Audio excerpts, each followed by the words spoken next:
All right, boys and girls, we are about to start part 2 of Wednesday Wars. We left off yesterday.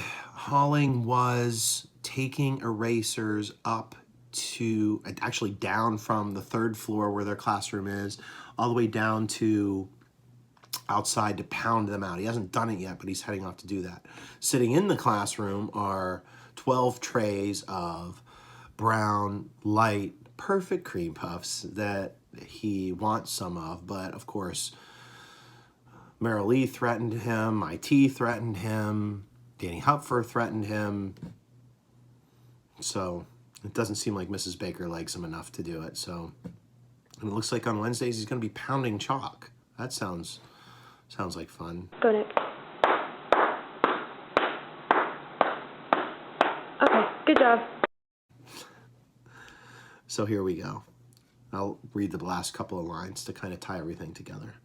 Oh, the other thing is, boys and girls, we're going to be doing a crop QV today. Actually, I'm going to be doing a crop QV. I'm going to show you some of the points here in the story where I'm going to do a couple of crops to show you, and then tomorrow we're going to do one together. I picked up the box of erasers. "I'll be in the ditto room," said Mrs. Baker. Just swell, I thought. But then Mrs. Baker said something that made the world spin backwards. "If we both finish in time, you may have one of the cream puffs." I think I must have gone white. "You needn't look so shocked," she said. But I was shocked. She had offered the hope of a cream puff. A brown, say it with me, a brown, light, perfect cream puff. It was as if Mrs. Baker had suddenly become not Mrs. Baker. It was like I had had another vision, only this one was real. So before the vision could fade, I carried the box of erasers down the hall, down 2 flights of steps, and outside. The day was still a perfect, he said the word perfect, blue October day, as if it had been waiting for me since I'd missed it at lunch recess. Personification. Why? It smelled of baseball and the last cut of grass and leaves drying out, but still holding on. And for a while, I could smell all of it. But the cloud of white chalk that comes out of 30 erasers is pretty impressive. Let me tell you. I pounded and pounded them against the wall. Go, Nick. Okay, good job. And the chalk dust that didn't get into my lungs flew and twisted with the breeze and curled against the 1st floor classrooms, coating all the windows. The teachers had learned to close them on Wednesday afternoons now. Closing windows on Wednesdays. Hope everyone remembers to close those windows. A cream puff at the end of a long school day. Brown, light, and perfect. And no one, not Danny Hupfer, not Merrill Lee, not my tea, no one needed to know. The cloud of chalk dust wafted higher. It flew up to the 2nd floor windows, all closed. Maybe Mrs. Baker would give me 2. After all, there were 12 trays of the things, maybe 2. The chalk dust wafted with the swirling breeze past the 2nd floor windows and then up to the 3rd floor windows. Maybe she would give me a 3rd cream puff to take home. The chalk dust gathered by the 7th grade windows someone had left open so the air could circulate. Mrs. Baker's windows. Open next to the, say it with me, brown, light, perfect cream puffs so that they wouldn't get soggy. I ran up desperately, lugging the box of 30 erasers, 23 of which had sent their chalk dust toward Mrs. Baker's windows. But I was too late. The cloud of chalk dust had drifted in, personification, then gravity had taken over. The chalk had fallen gently upon each one of the cream puffs. They looked like Mrs. Biggio had spread an extra thick layer of powdered sugar on top. "Are you picking out the one you would like?" Mrs. Baker came back into the room with a pile of blue dittos. "Not really," I said. "Choose quickly then," she said, "and we'll carry the trays down to my car." I picked one off the tray. It felt a little gritty. I helped Mrs. Baker carry all the trays down to her car, one at a time, hoping that the wives of Vietnam soldiers would not notice the chalk dust all that much. Between trips, I threw my own cream puff into the coat room, beside the moldering lunches. Foreshadowing. So before we start this next little section, just remember, we talked about tall tales earlier in the year. So I want you to think about tall tales. Think about Pecos Bill and Paul Bunyan as we talk about this story. You know how a story gets told in a small town and how every time someone tells it, it gets bigger and bigger until it's a flat out lie? That's what happened to the story of the cream puffs at St. Adalbert's that afternoon. By the time the story got back to my father, which took only 16 hours, since he heard it the moment he arrived at Hood and Associates Thursday morning, it said that every single one of the wives of Vietnam soldiers had nearly choked to death while eating cream puffs. Which had to have been an exaggeration. He would know, right? At first, according to the story, they had turned on Mrs. Baker. But when they realized that Mrs. Baker could not even imagine pulling a practical joke, they had turned on Mrs. Biggio, who was also one of the wives of Vietnam soldiers. When Mrs. Biggio assured them that there must have been something wrong with the powdered sugar, and she would be sure to write the company to complain, they decided that they would not expel her from the wives of Vietnam soldiers. However, she would never again be their official cook. Never. At this, Mrs. Biggio had tearfully insisted that the cream puffs were really not that bad after all. And she had put a whole one into her mouth, chewed, and swallowed. The doctor at St. Ignatius Hospital said that the spell had come on when she refused to let herself cough, even once. Oh dear. That night at supper, my father looked at me with an unbecoming passion. Halling, he said, everything all right with Mrs. Baker? Just swell, I said. You didn't help to make her cream puffs yesterday, did you? No, sir. You didn't sneak down to the school kitchen and do anything to Mrs. Biggio's powdered sugar. No, sir. No sneaking. So everything is all right? Just swell. You don't know anything about... Okay. This is where God broke in to pay me back for all that had happened because I was a Presbyterian. Because if my father had finished this question, I might have had to give him something pretty far from the truth. But he never finished it because my sister came in and sat down across from me, and on her cheek, she had painted a bright yellow flower.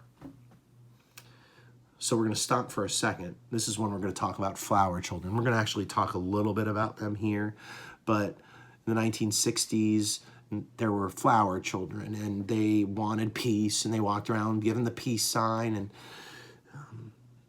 obviously they were not against, they didn't want there to be war. And that was a little more complicated, but for fourth graders, we're just going to stick with that. So she comes down and has this flower painted on her cheek. So we can make a prediction right now how Dad's going to react to that. My father stared at it, then turned to my mother. Tell your daughter that she has a bright yellow flower painted on her cheek. I know I have a flower painted on my cheek, said my sister. Why? Said my father. Isn't it obvious? Not unless you want us to believe that you're a flower child. My sister didn't say anything. There was a little pause while the whole world sucked in its breath. Personification. No, said my father. You're not a flower child. A flower child is beautiful and doesn't do anything to harm anyone, said my sister. My father closed his eyes. We believe in peace and understanding and freedom. We believe in sharing and helping each other. We're going to change the world. A flower child, said my father, opening his eyes, is a hippie who lives in Greenwich Village in dirty jeans and beads and who can't change a pair of socks. 50,000 flower children protested the war at the Pentagon today. They all say you're wrong. Fortunately, right and wrong don't depend on math. They don't depend on President Johnson either. Lyndon B. Johnson, president at the time.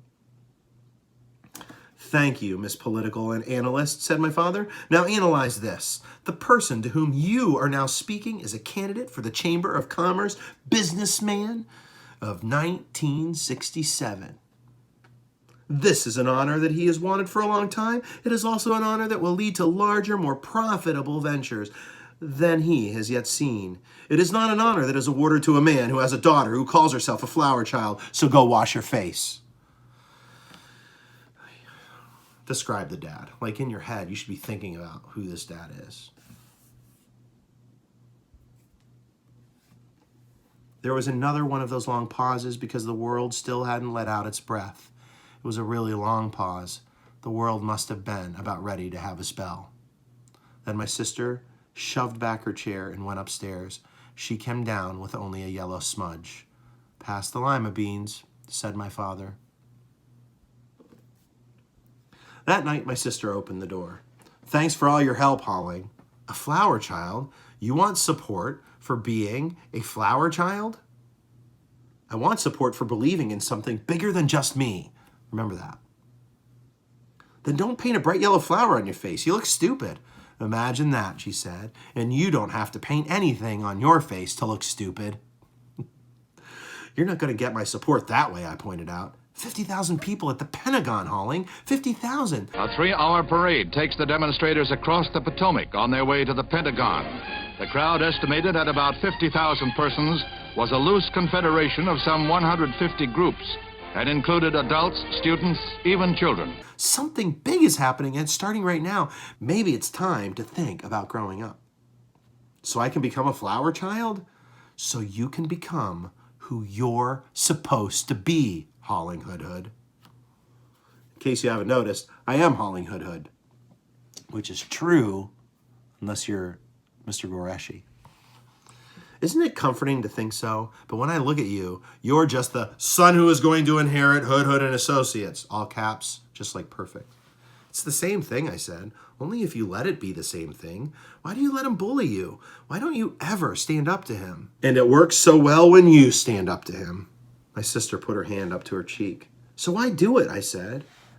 To let him know that I don't like being told who I am and who I'm going to be. You don't have a flower on your cheek now. It doesn't look like it made a whole lot of difference. It makes a difference to me, she said, and went to her bedroom to play the monkeys. Loudly. Here we come. The next morning, Mrs. Baker was waiting for me by the coat room. "Mr. Hood Hood, I have been thinking about our Wednesday routines, and we need to make some changes." "Remember the ham and cheese broccoli omelet?" "We do," I said. "We do.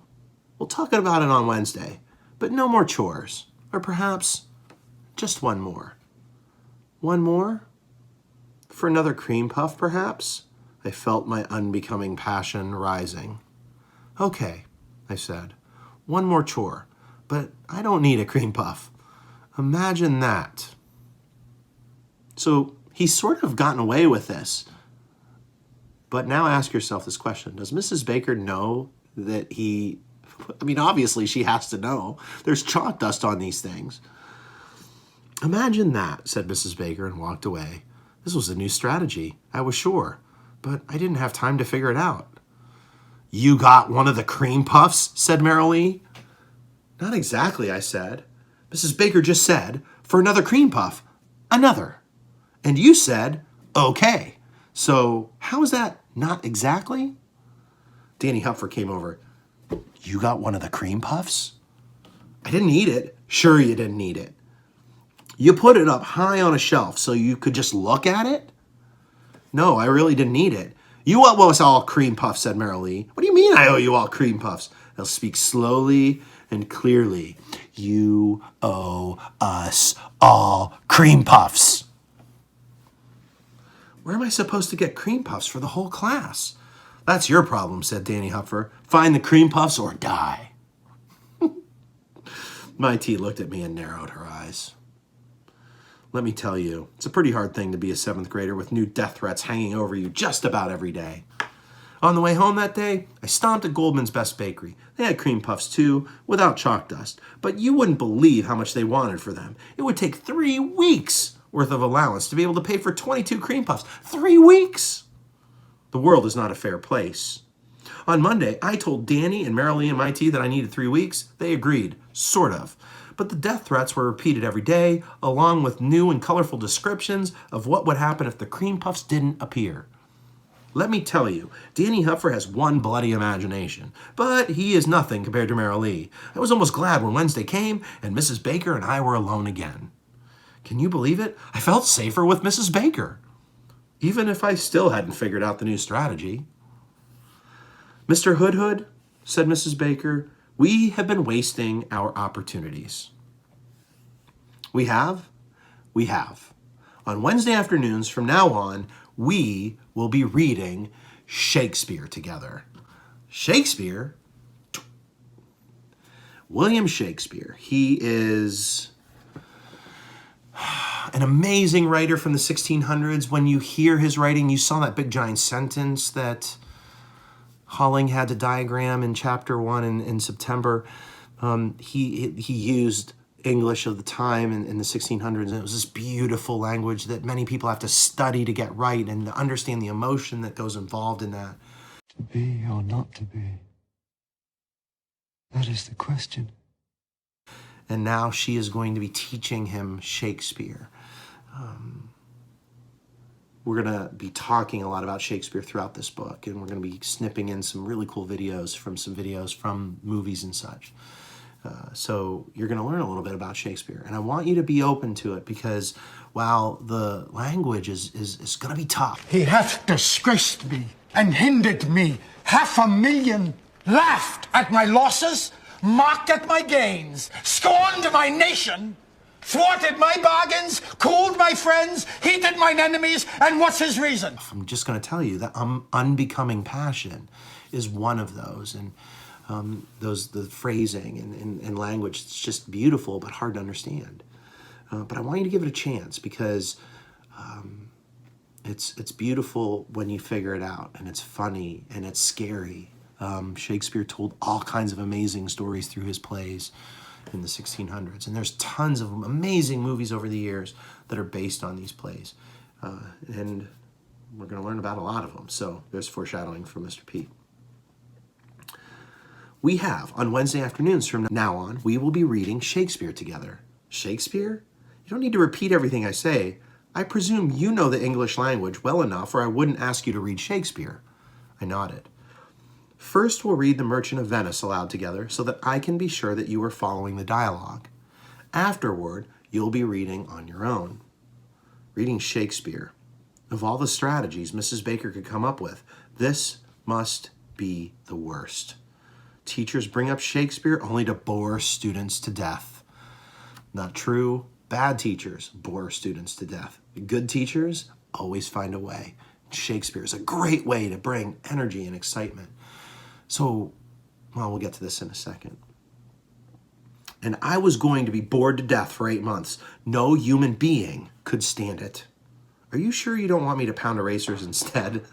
Mrs. Baker shook her head. There's only one last chore, she said. Sycorax and Caliban need their cage cleaned out.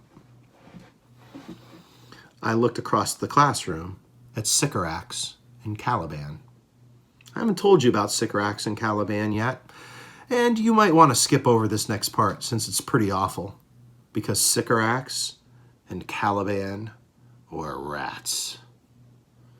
Every other classroom in Camillo Junior High had fish or hamsters or gerbils or mice. We had rats. I'm going to stop there. We are also going to make a text-to-text connection for our Crop QV. You don't have to do anything today. You're just going to watch my Crop QVS video. I bet some of you know the book I'm going to be connecting it to, Tale of Despero. I also want to mention that Sycorax and Caliban are also names of characters in a book, I believe it's The Tempest. They are characters in a Shakespeare play, and obviously these are Mrs. Baker's, so you know that Tybalt, her husband, is named after a Shakespeare character, and Sycorax and Caliban are also named after Shakespeare characters. So you can see that her husband, that family obviously likes Shakespeare. You can obviously Mrs. Baker likes Shakespeare, and you can see maybe the connection between Mrs. Baker and Mr. Baker is Shakespeare. But we find out about these rats. Now, I wonder if there's anything important about these rats. Got to clean out that cage tomorrow. Peace. Head on over to the Crop QVS video, and I'm going to show you my Crop QVS.